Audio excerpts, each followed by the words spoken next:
Footfalls closing in, someone large, heavy.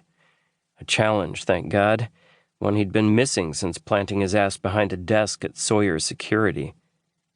He waited, anticipation fueling his blood, and sank into a crouch, ready to spring.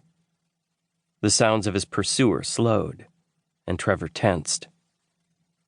Walking with a healthy sense of caution, his opponent passed the crates. Just as Trevor had suspected, he was huge. After a moment, the guy stopped in his tracks, then spun and pointed a gun at Trevor's heart, or where Trevor's heart would have been had Trevor not been crouched down. He launched and took his attacker to the ground with ease. After knocking him down and grabbing the gun, Trevor made hasty use of the weapon as a club. He clocked the asshole in the head twice, and the bastard clutched his bleeding temple, moaning. Though he didn't appear to be ready to react with speed, the attacker was an unknown quantity, and Trevor had been burned before. The gun felt light in his hands, but before Trevor could inspect it, 2 more thugs rushed into the alley and swung wildly at him.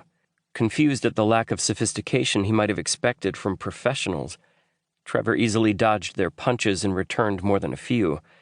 He knocked another man to the ground, down, but not out, as the guy shook his head from a ringing blow. "Damn, Trev, you're better than that." While Trevor blocked a punch from the one man still on his feet, a new attacker, this one larger and meaner-looking than his buddies, joined them. He acted like he knew how to handle himself, and Trevor knew he'd be the one to watch. Especially when he used Trevor's split attention to his advantage and slugged Trevor hard in the gut. He hit Trevor just right, because Trevor lost his breath for a moment. The newcomer followed the punch with another meaty fist to the exact spot, bruising the hell out of Trev's ribs. "Stay down, you stupid bastard," the big guy warned. Trevor wanted to argue, but he couldn't do more than cough while he sagged against the nearest brick wall. While the new guy stood guard, 2 of Trev's attackers dragged the unconscious man away with them. The bruiser who'd managed a few lucky punches gave Trevor a measuring look. A smarter guy would stay out of things that didn't concern him.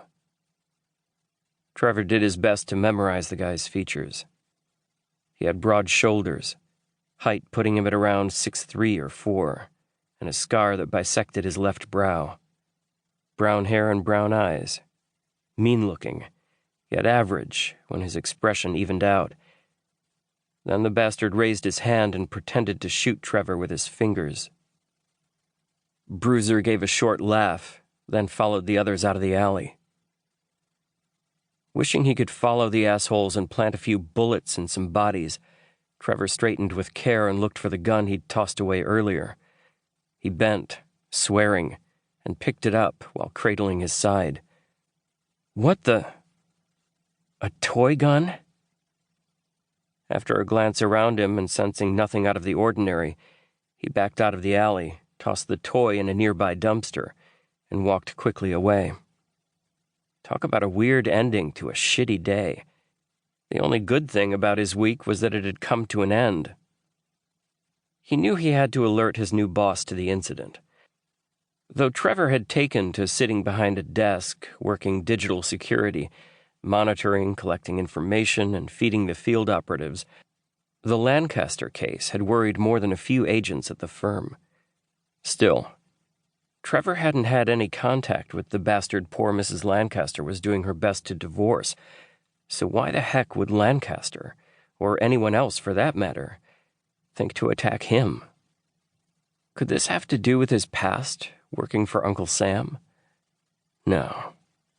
No one he'd known in that world would use such sloppy technique, unless the intent had been to distract him. But distract him from what? All his cases for the government had closed, no loose ends. No one knew Trevor had done anything but work as a financial consultant overseas.